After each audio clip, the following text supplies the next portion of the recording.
Apan, ito po ang tawag dito sa mangga na to, supsupin. Supsupin po ito.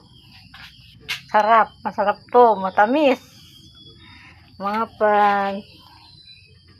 Oh. Yan po ang supsupin. Tawag ng sa mangga na to, maliliit. Maliliit lang po siya. Sinisip-sip lang talaga siya. Kaya ang tawag dito, supsupin, mga friends. Yan po, ang sarap niya, no? Oh. Yan. Lambot na siya. Kahit ganyan na siya, matamis na siya. Mga friends. Mga matamis na po yan, mga friends. Yan. Yan ang tawag dito, supsupin. Yan po mga friends. Salamat.